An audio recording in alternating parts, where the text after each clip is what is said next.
ഫോറക്സിനെ കുറിച്ച് പഠിക്കുന്ന വീഡിയോ സീരീസിലെ 4ാമത്തെ എപ്പിസോഡിലേക്ക് എല്ലാവർക്കും സ്വാഗതം. കഴിഞ്ഞ എപ്പിസോഡിൽ നമ്മൾ പിപ്പിനെയും പിപ്പറ്റ്സിനെ കുറിച്ചാണ് ഡിസ്കസ് ചെയ്തത്. അപ്പോൾ ആ വീഡിയോ കണ്ടതിന് ശേഷം മാത്രം ഇത് കാണാൻ ശ്രമിക്കുക, എന്നാലേ നമുക്ക് കാര്യങ്ങൾ കുറച്ചുകൂടി വ്യക്തമായിട്ട് മനസ്സിലാവുള്ളൂ. ഓക്കെ, എന്തായാലും നമുക്ക് നമ്മുടെ ടോപ്പിക്കിലേക്ക് കിടക്കാം. അപ്പോൾ നമ്മൾ ഇന്ന് ഡിസ്കസ് ചെയ്യാൻ പോകുന്നത് സ്പ്രെഡിനെ കുറിച്ചാണ്.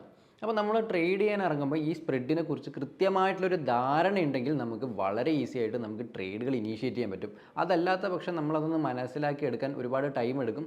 അങ്ങനെ ടൈം എടുക്കുന്നുണ്ടെങ്കിൽ നമ്മൾ പലരും മേ ബി ഈ ഒരു ഫോറക്സ് മാർക്കറ്റിൽ നിന്ന് തന്നെ ക്വിറ്റ് ചെയ്യാനുള്ള ചാൻസസും വളരെ കൂടുതലാണ്. എന്താണ് സ്പ്രെഡ് എന്നുള്ളത് ഞാൻ വളരെ സിമ്പിളായിട്ട് പറഞ്ഞുതരാം. ഇപ്പോൾ നമ്മൾ ട്രേഡ് ചെയ്യാൻ നേരത്ത് മാർക്കറ്റ് പ്രൈസ് ഇങ്ങനെ മൂവ് ചെയ്യുന്നത് കാണാൻ പറ്റും അല്ലേ. അപ്പോൾ ഈ മാർക്കറ്റ് പ്രൈസിലായിരിക്കും ഇത് എക്സിക്യൂട്ട് ചെയ്യേണ്ടത് അല്ലേ. നമ്മൾ ട്രേഡ് എടുക്കുമ്പോൾ ആ കറൻറ്റ് മാർക്കറ്റ് പ്രൈസിൽ എക്സിക്യൂട്ട് ചെയ്യണം. പക്ഷേ നമ്മൾ ഈ ഒരു ഫോറക്സ് മാർക്കറ്റിൽ അല്ലെങ്കിൽ ഏത് മാർക്കറ്റ് പോയി കഴിഞ്ഞാലും നമ്മൾ ഒരേ ടൈമിൽ ഒരു ബൈയും സെല്ലും ഇനീഷ്യേറ്റ് ചെയ്ത് കഴിഞ്ഞിട്ടുണ്ടെങ്കിൽ ഇത് ഡിഫറെൻറ്റ് പ്രൈസിലായിരിക്കും എക്സിക്യൂട്ട് ആവുക. അതായത് 100 രൂപയിൽ എക്സിക്യൂട്ട് ചെയ്യുന്നതിന് പകരം 101 അല്ലെങ്കിൽ 99 പോയി എക്സിക്യൂട്ട് ആവും. ഓക്കെ, ഈ പറയുന്ന ബൈ പ്രൈസ് സെൽ പ്രൈസിൻ്റെ ഡിഫറൻസ് ഉള്ളതുകൊണ്ടാണ്. അതായത് നമ്മൾ ബൈ ചെയ്യുമ്പോൾ ഒരു പ്രൈസിലും സെല്ല് ചെയ്യുമ്പോൾ ഒരു പ്രൈസിലും പോയിട്ട് എക്സിക്യൂട്ട് ചെയ്യും. ഓക്കെ, അപ്പോൾ ഇങ്ങനെ എക്സിക്യൂട്ട് ചെയ്ത് കഴിയുമ്പം ഈ ബൈ പ്രൈസിൻ്റെയും സെൽ പ്രൈസിൻ്റെയും ഡിഫറൻസ് ഇങ്ങനെ മാർക്കറ്റിൽ ഇങ്ങനെ പോയിക്കൊണ്ടേയിരിക്കും. ഓക്കെ, അത് എപ്പോഴും ഫിക്സഡ് അല്ല, ഇതിങ്ങനെ ചേഞ്ച് ആയിക്കൊണ്ടേയിരിക്കും. ഈ ബൈ ചെയ്യുന്ന പ്രൈസിൻ്റെയും സെല്ല് ചെയ്യുന്ന പ്രൈസിൻ്റെയും തമ്മിലുള്ള ഡിഫറൻസിനെയാണ് നമ്മൾ ആക്ച്വലി ഈ പറയുന്ന സ്പ്രെഡ് എന്ന് പറയുന്നത്.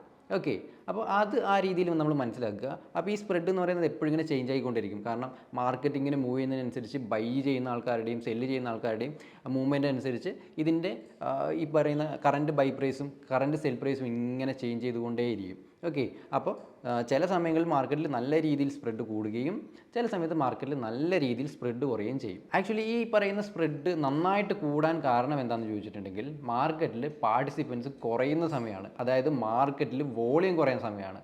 മാർക്കറ്റിൽ വോളിയം കുറവാണെങ്കിൽ നമ്മൾ ആ ടൈമിൽ ട്രേഡ് ചെയ്യാനേ പാടില്ല.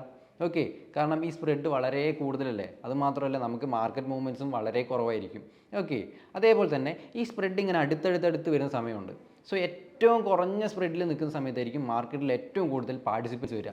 ഏറ്റവും കൂടുതൽ പാർട്ടിസിപ്പൻസ് വന്നിട്ടുണ്ടെങ്കിൽ ഓട്ടോമാറ്റിക്കലി മാർക്കറ്റിൽ നല്ല രീതിയിലുള്ള വോളിയവും നല്ല രീതിയിലുള്ള മൂവ്മെൻറ്റും കിട്ടും. അപ്പോൾ നമ്മളൊരു കറൻസി പെയർ ട്രേഡ് ചെയ്യാൻ എടുക്കുമ്പം ഈ സ്പ്രെഡ് എത്രത്തോളം ഉണ്ട് എന്നുള്ളത് നമ്മൾ ചെക്ക് ചെയ്യുക. അതുപോലെ തന്നെ ഓരോ കറൻസി പെയറിനും ആവറേജ് എത്രത്തോളം സ്പ്രെഡ് വരാറുണ്ട് എന്നും നമ്മൾ നിർബന്ധമായിട്ടും ചെക്ക് ചെയ്യണം. അതുപോലെ തന്നെ നമ്മൾ ഫോറക്സിൽ ട്രേഡ് ചെയ്യുന്ന സമയത്ത് ബ്രോക്കറേജ് കൊടുക്കേണ്ടി വരില്ല. ഓക്കെ, കാരണം ഈ ബ്രോക്കർ ചില സമയങ്ങളിൽ ചില അക്കൗണ്ടുകളിൽ ബ്രോക്കറേജ് എടുക്കുന്നത് ഈ സ്പ്രെഡിൽ നിന്നായിരിക്കും. അതായത് സ്പ്രെഡ് എത്രത്തോളം ഉണ്ടെന്ന് നോക്കിയിട്ട് ആ സ്പ്രെഡിനനുസരിച്ചുള്ള ഒരു മൂവ്മെൻറ്റിൽ വരുന്ന പ്രോഫിറ്റ് എന്ത് ചെയ്യും, നമ്മളുടെ ബ്രോക്കറേജ് ആയിട്ട് എടുക്കും. അപ്പോൾ നമ്മൾ തുടക്കത്തിൽ തന്നെ നല്ല സ്പ്രെഡുള്ള ഒരു അക്കൗണ്ട് വെച്ചിട്ട് നമ്മൾ ട്രേഡ് ചെയ്യുന്ന സമയത്ത് നമ്മൾ ഈ ട്രേഡ് ഇനീഷ്യേറ്റ് ചെയ്യുമ്പോൾ നമ്മൾ ലോസിലായിരിക്കും സ്റ്റാർട്ട് ചെയ്യുക. ഓക്കെ, ഇപ്പം മാർക്കറ്റിൽ നമ്മളൊരു സ്പ്രെഡ് കണ്ടു 25 ആണെന്നുള്ളത്. ഓക്കെ, അപ്പോൾ 25 എന്നുള്ളത് എത്ര പിപ്പാണെന്നുള്ളത് ആദ്യം നമ്മൾ കണ്ടുപിടിക്കാം. ഓക്കെ, അപ്പോൾ അത്രയും പിപ്പിൻ്റെ, അതായത് 25 എന്ന് പറഞ്ഞിട്ടുണ്ടെങ്കിൽ ഓൾമോസ്റ്റ് 2.5 പിപ്പ് വരും. ഈ 2.5 പിപ്പിൻ്റെ മൂവ്മെൻറ്റ് എന്ത് ചെയ്യും, ബ്രോക്കറേജ് ആയിട്ട് എടുക്കും. ഓക്കെ, അപ്പോൾ നമ്മൾ ഈ പറയുന്ന സ്പ്രെഡ് ഒരു 30, 40, 50, 60 ഒക്കെ പോയി കഴിഞ്ഞിട്ടുണ്ടെങ്കിൽ അത്രത്തോളം മാർക്കറ്റിലെ മൂവ്മെൻറ്റ് നമ്മൾ എൻട്രി എടുക്കുന്ന പ്രൈസിൽ നിന്നും അത്രത്തോളം പിപ്പിൻ്റെ മൂവ്മെൻറ്റ് കഴിഞ്ഞിട്ടുണ്ടെങ്കിൽ മാത്രമേ നമുക്ക് ഈ പറയുന്ന ബ്രേക്ക് ഈവനിലേക്ക് എത്തുള്ളൂ. അതുവരെ നമ്മൾ ലോസിലായിരിക്കും. ബ്രേക്ക് ഈവൻ കഴിഞ്ഞ് കഴിയുമ്പോഴായിരിക്കും നമുക്ക് ആക്ച്വലി ഈ പറയുന്ന പ്രോഫിറ്റ് വരുന്നത്. പക്ഷേ ഈ പറയുന്ന ബ്രേക്ക് ഈവനിൽ എത്താൻ ഒരുപാട് ദൂരമുണ്ട്. ഇനീഷ്യലി നമ്മൾ ലോസിലായിരിക്കും സ്റ്റാർട്ട് ചെയ്യുക. അതുകൊണ്ട് തന്നെ നമ്മൾ എൻട്രി പ്രൈസിൽ നിന്നും സ്റ്റോപ്പ് ലോസിലേക്ക്, അതായത് നെഗറ്റീവ് സൈഡിലേക്ക് മാർക്കറ്റ് മൂവ് ചെയ്ത് കഴിഞ്ഞിട്ടുണ്ടെങ്കിൽ നമുക്ക് എന്ത് സംഭവിക്കും, പെട്ടെന്ന് കൂടുതൽ ലോസ് വരാനുള്ള ചാൻസസും ഉണ്ട്.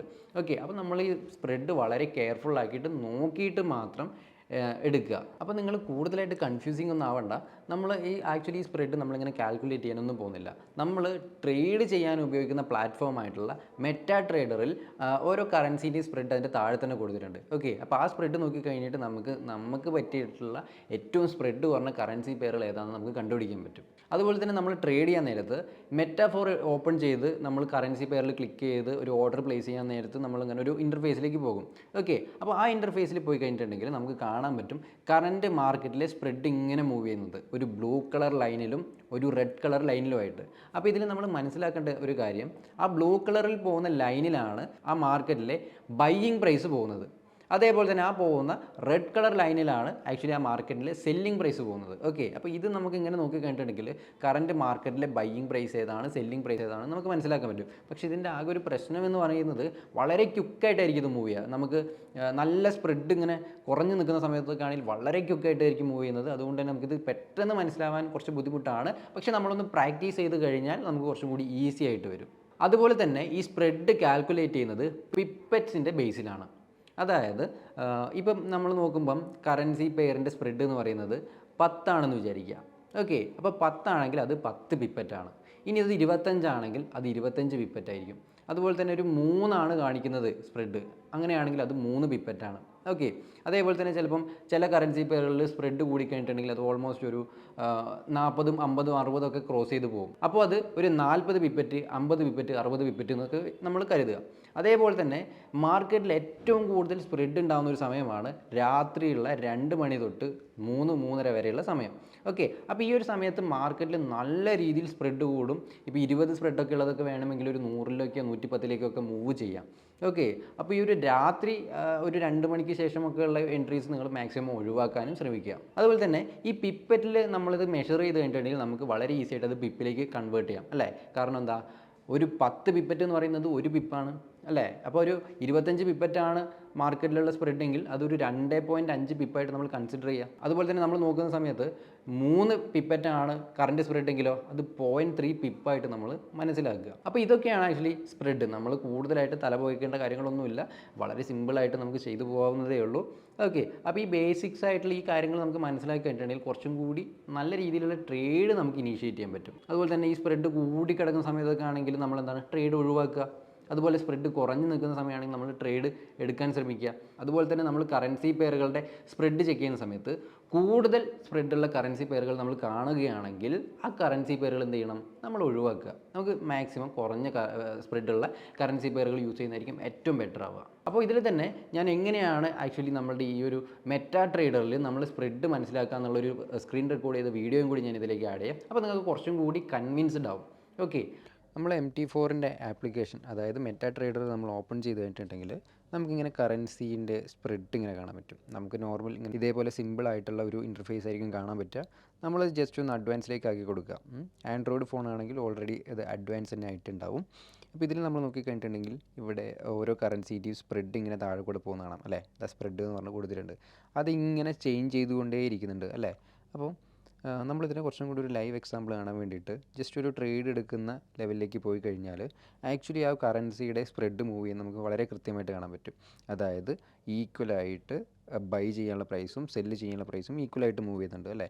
അപ്പോൾ ഇതിൽ റെഡ് കളറിലുള്ളതാണ് സെല്ല് ചെയ്യാനുള്ള പ്രൈസ്, ബ്ലൂ കളറിൽ കാണുന്നത് ബൈ ചെയ്യാനുള്ള പ്രൈസ്. ഓക്കെ, അപ്പോൾ ഇത് രണ്ടിൻ്റെയും ഡിഫറൻസിനെയാണ് നമ്മൾ പൊതുവേ സ്പ്രെഡ് എന്ന് പറയുന്നത്. ഇനി നമ്മൾ സ്പ്രെഡുള്ള അക്കൗണ്ടുകൾ ഉപയോഗിച്ചിട്ട് ട്രേഡ് എടുക്കുന്ന സമയത്താണെങ്കിൽ നമ്മൾ ബൈ ചെയ്യുമ്പോൾ നമ്മുടെ സ്റ്റോപ്പ് ലോസ് എന്ന് പറയുന്നത് ഈ ബ്ലൂ കളർ ലൈനിൻ്റെ താഴോട്ടേക്ക് വരണം. അതേപോലെ തന്നെ നമ്മൾ സെല്ലാണ് ചെയ്യുന്നതെങ്കിൽ നമ്മുടെ സ്റ്റോപ്പ് ലോസ് എന്ന് പറയുന്നത് ഈ റെഡ് കളർ ലൈനിൽ കാണുന്ന പ്രൈസ് റേഞ്ചിൻ്റെ മുകളിലേക്ക് പോകണം. ഓക്കെ, അപ്പോൾ എന്തായാലും ഈ സ്പ്രെഡിനെ കുറിച്ച് നിങ്ങൾ വീഡിയോ കണ്ടു കഴിഞ്ഞിട്ടുണ്ടെങ്കിൽ നിങ്ങൾക്ക് ഓട്ടോമാറ്റിക്കലി നല്ല രീതിയിലുള്ള ഡൗട്ടുകൾ വരും. കാരണം നമ്മൾ അധികം ഒന്നും കേട്ട് പരിചയമില്ലാത്തൊരു കാര്യമാണ് അല്ലേ. അപ്പോൾ നിങ്ങൾക്ക് ഇതിൽ എന്തെങ്കിലും ഡൗട്ട് ഉണ്ടെങ്കിൽ താഴെ കമൻറ്റ് ചെയ്യുക, ഞാൻ എന്തായാലും റിപ്ലൈ തരുന്നതാണ്. അതുപോലെ തന്നെ നിങ്ങൾക്ക് ഫോറക്സിൻ്റെ ഡെയിലി മാർക്കറ്റ് അപ്ഡേറ്റ്സ് അറിയാൻ വേണ്ടിയിട്ട് FX ഡെയിലി എന്ന് പറയുന്ന ഒരു വീഡിയോ സീരീസ് നമ്മളുടെ യൂട്യൂബ് ചാനലിൽ പോകുന്നുണ്ട്. സോ അതുകൂടി ഒന്ന് കണ്ടിട്ടുണ്ടെങ്കിൽ നിങ്ങൾക്ക് കുറച്ചും കൂടി ട്രേഡ് എടുക്കാൻ ഹെൽപ്ഫുള്ളാകും. അതുപോലെ തന്നെ നിങ്ങൾ മില്യൺ ഡോട്ട്സിൻ്റെ ടെലഗ്രാം ചാനലിൽ ജോയിൻ ചെയ്തിട്ടില്ലെങ്കിൽ നിങ്ങൾക്ക് ഞാൻ താഴെ ലിങ്ക് കൊടുക്കാം, നിങ്ങൾ അതിൽ ജോയിൻ ചെയ്യുക. ഇനി ആരെങ്കിലും സബ്സ്ക്രൈബ് ചെയ്യാത്ത ആളുകളുണ്ടെങ്കിൽ സബ്സ്ക്രൈബ് ചെയ്ത് സപ്പോർട്ട് ചെയ്യുക. Okay, by.